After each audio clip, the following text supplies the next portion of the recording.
নমস্কার, আমি লাবণী। আমার বাগানে তোমাদের সবাইকে জানাই স্বাগত। আশা করছি তোমরা সবাই ভালো আছো এবং তোমাদের বাগানের প্রত্যেকটা গাছগুলিও ভালো আছে।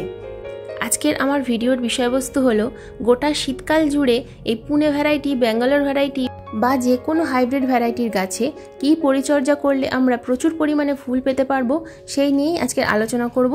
কী খাবার দিতে হবে এই গাছে সেটাই আমি দেখাবো। বন্ধুরা, আমি সেপ্টেম্বর মাসে জবা গাছের পরিচর্যা তোমাদের সাথে শেয়ার করেছিলাম।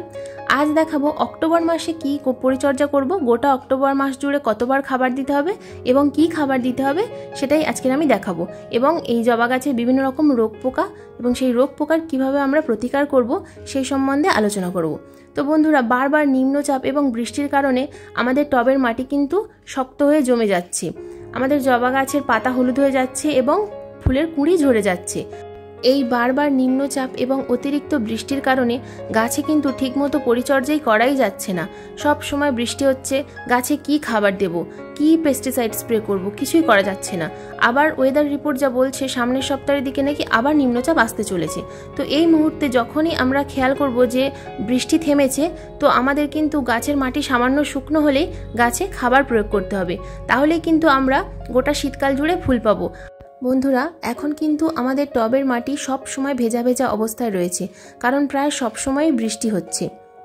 তাই যখন দেখবে একটু রোদ্দুর উঠেছে, আকাশটা পরিষ্কার রয়েছে, টবের মাটি সামান্য শুকনো হয়েছে, তখন একটু কিন্তু টবের মাটিটা খুশে দেবে।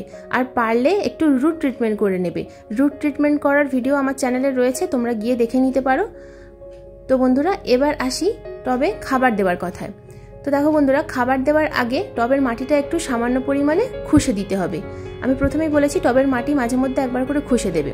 তো দেখো বন্ধুরা, আমার গাছের টবের মাটি কিন্তু একদম ঝুরঝুরে অবস্থায় রয়েছে, কারণ আমি কিন্তু যে মিডিয়াটা তৈরি করি টবের মাটিতে জবা গাছ বসানোর জন্য, তো সেই মাটিটা হলো 2 ভাগ মাটি, 1 ভাগ ভার্মিকম্পোস্ট এবং 1 ভাগ লাল মোটাদানার বালি আর সামান্য কোকোপিট এবং একটু নিমখোল।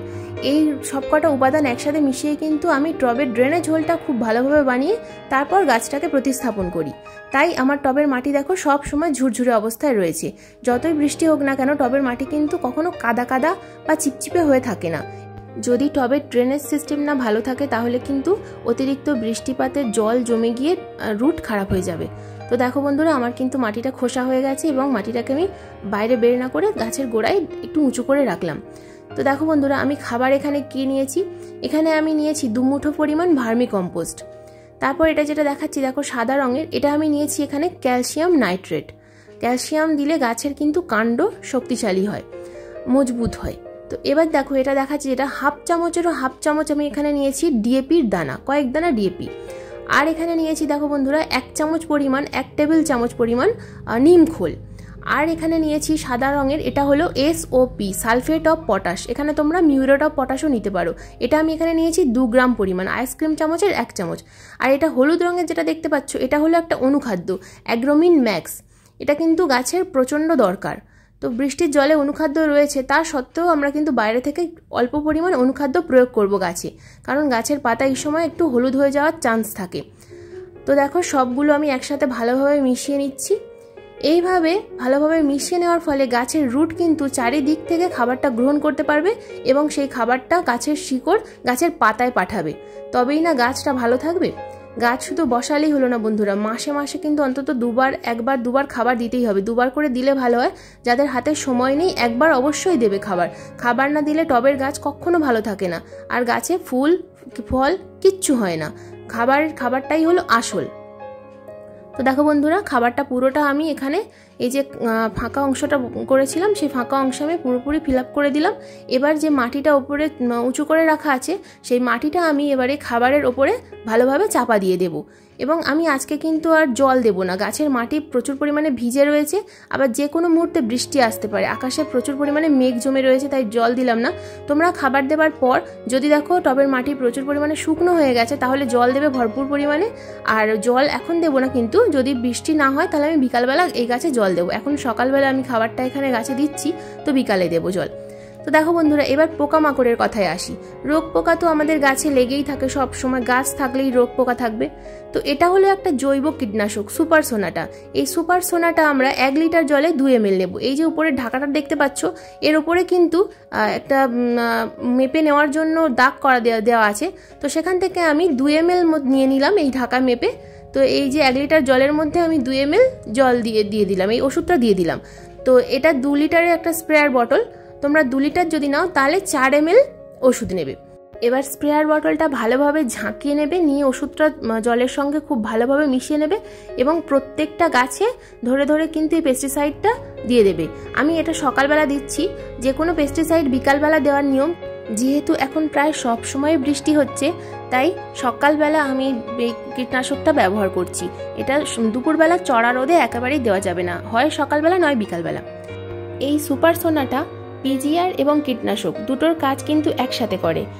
এই সুপার সোনাটা গাছে দিলে রোগ পোকা তো থাকেই না, সাথে সাথে আর পিজিআর দেওয়ার কিন্তু দরকার পড়ে না, গাছের গ্রোথ কিন্তু খুব সুন্দর হয়। এই সুপার সোনাটা জবা এবং গোলাপ দুটো গাছেই খুব ভালো কাজ করে। তো দেখো বন্ধুরা, এই সুপার সোনাটা দেওয়ার ঠিক 4 থেকে 5 দিন পর আমরা কিন্তু যে কোনো একটা সিউইড এক্সট্রাক্ট দিয়ে দেবো। এটা বায়োভিটা এক্স, এটা বায়োভিটা এক্স আমি ব্যবহার করি। তোমরা যে এই বায়োভিটা এক্সটাই ব্যবহার করতে হবে তার কোনো কথা নেই। এই সিউইড এক্সট্রাক্ট বিভিন্ন রকমের পাওয়া যায়, তো তোমরা যেটা খুশি ব্যবহার করতে পারো। তো এই বায়োভিটা এক্স 1 লিটার জলে 1.5 থেকে 2 ml নিয়ে গাছে ভালোভাবে স্প্রে করে দেবে। দিলে দেখবে গাছের গ্রোথ কত সুন্দর হয়। আমি যে খাবারগুলোর কথা বললাম, এই খাবারগুলো এবং এই সুপার সোনাটা এবং এই বায়োভিটা এক্স, এই তিনটে এই অক্টোবর মাস জুড়ে কিন্তু ভালোভাবে তোমরা প্রয়োগ করবে। খাবারটা 15 দিন অন্তর অন্তর 2 বার দেবে, আর এইগুলো প্রত্যেক সপ্তাহে 1 বার করে ব্যবহার করবে। তাহলে দেখবে গাছে কিন্তু আর কোনো রকম কোনো সমস্যাই থাকবে না। গোটা শীতকাল জুড়ে কিন্তু প্রচুর পরিমাণে ফুল পাবে। সবসময় খেয়াল রাখবে বন্ধুরা, টবের গাছে কিন্তু ঠিকঠাক সময় মতো খাবারটা দিতে হয়। খাবার যদি ঠিকঠাক সময় মতো দিতে থাকো তাহলে গাছ খাবারের অভাবে কখনো ভোগে না। বন্ধুরা, এই ছিল আজকের আমার ভিডিওর বিষয়বস্তু। ভিডিওটা যদি তোমাদের ভালো লেগে থাকে তাহলে প্লিজ লাইক করবে, প্লিজ শেয়ার করবে।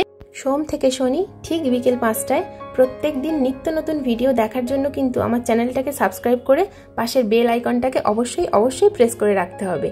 তো বন্ধুরা, মনোযোগ দিয়ে আমার ভিডিওগুলি দেখার জন্য তোমাদের সবাইকে জানাই অসংখ্য ধন্যবাদ।